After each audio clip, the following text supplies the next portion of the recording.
ವಿಧವೆಗಳೇ ಕೇಳಿದ್ರು, ಅಲ್ಲ ಗಂಡ ಬದುಕಿದ್ದಾಗ ನಾನು ಹಚ್ಕೊಳ್ಳುವಂತಹ ಅರಿಶಿನ ಕುಂಕುಮಕ್ಕೆ ಮುಡಿತಾ ಇದ್ದ ಹೂವಿಗೆ ಇದ್ದ ಮರ್ಯಾದೆ ಗಂಡ ತೀರ್ ಹೋದ್ಮೇಲೆ ಇಲ್ವಲ್ಲ ಗುರುಗಳೇ ಅಂತ.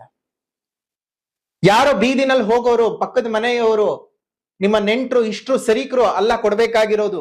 ನೀವು ಹಚ್ಕೊಳ್ಳೋ ಕುಂಕುಮಕ್ಕೆ, ಬಳೆದುಕೊಳ್ಳುವಂತಹ ಅರಿಶಿನಕ್ಕೆ, ಮುಡಿಯುವಂತಹ ಹೂವಿಗೆ ಮರ್ಯಾದೆ ನೀವು ಕೊಡಬೇಕು. ಪಕ್ಕದ ಮನೆಯವ್ರು ಕೊಟ್ರೆಷ್ಟು ಬಿಟ್ರೆಷ್ಟು. ನಿಮಗದ್ರ ಮೇಲೆ ಗೌರವ ಇದೆಯಾ, ನಿಮಗದ್ರ ಮೇಲೆ ಭಕ್ತಿ ಇದೆಯಾ, ನಿಮಗದ್ರ ಮೇಲೆ ನಂಬಿಕೆ ಇದೆಯಾ, ನೀವು ಹಚ್ಕೊಳ್ಳಿ, ಮುಡ್ಕೊಳ್ಳಿ, ಧರಿಸ್ಕೊಳ್ಳಿ. ಅಯ್ಯೋ ಬೆಲೆ ಕಡಿಮೆ ಆಗುತ್ತೆ, ನೀವು ಬೆಲೆ ಕಡಿಮೆ ಆಗತ್ತೆ ಅಂತ ನೀವು ಮಾಡ್ಕೋತಿದ್ದೀರಾ ಅಷ್ಟೇ ಹೊರತು ಬೇರೆ ಇನ್ನೇನಲ್ಲ. ನಿಮ್ಮ ಮನಸ್ಸಿನ ಭಾವನೆ ಅದು. ಅದನ್ನೆಲ್ಲ ಬಿಟ್ಟಾಕಿ ನೇರವಾಗಿ ನಿಮಗೆ ವರಮಹಾಲಕ್ಷ್ಮಿ ಹಬ್ಬನ ಮಾಡ್ಬೇಕು ಅಂದ್ರೆ ಖಂಡಿತ ನೀವು ಮಾಡಿ. ಮುಟ್ಟಾದ ಸ್ತ್ರೀಯರು, ಇದೊಂದು ದೊಡ್ಡ ಸಮಸ್ಯೆ ನಮ್ಮ ಸಮಾಜದ ಒಳಗಡೆ. ಮುಟ್ಟು ಅನ್ನುವಂಥದ್ದು ಒಂದು ಪರಿಕಲ್ಪನೆ, ಅದ್ ಯಾವಾಗ ಅದು ಎಷ್ಟು ಕೆಟ್ಟ ಮಟ್ಟದಲ್ಲಿ ಬಂದು ಕೂತ್ಕೊಳ್ಳುತ್ತೋ ಅನ್ನೋದೇ ಗೊತ್ತಿಲ್ಲ. ಆ ಮುಟ್ಟು ಅನ್ನೋ ಪದ ಹೇಳಕ್ಕೂ ನಾಚಿಕೆ ಪಟ್ಕೊಳ್ಳುತ್ತೆ ಈ ಸಮಾಜ. ಮುಟ್ಟಾದ ಸ್ತ್ರೀಯರನ್ನ ಏನೋ ಒಂದ್ ರೀತಿ ಕೆಟ್ಟ ಭಾವನೆಯಲ್ಲೇ ನೋಡ್ತಾರೆ. ಅಯ್ಯೋ ಮುಟ್ಟಿಸ್ಕೋಬಾರ್ದು, ಅನ್ಟಚಬಿಲಿಟಿ, ಅಸ್ಪೃಶ್ಯ ಭಾವ.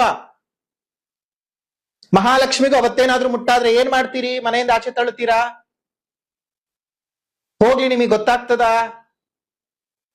ಯಾವುದೇ ಕಾರಣಕ್ಕೂ ದೇವಿಗಾದ್ರೆ ಅಯ್ಯೋ ಅಮ್ಮ ದೇವಿ, ಮಹಾದೇವಿ, ಹೆಣ್ಣೇನಾದ್ರೂ ವರ ಕೊಡುವಂತಹ ದೇವತೆಗಳಾಗ್ಬಿಟ್ರೆ ಕೈ ಮುಗಿದು ಕಾಲಿಗೆ ಬಿದ್ದು ಅಲ್ಲೇ ಆರತಿ, ಅಲ್ಲೇ ಅಭಿಷೇಕ, ಅಲ್ಲೇ ನೈವೇದ್ಯ ಪ್ರಸಾದಗಳ ವಿನಿಯೋಗ.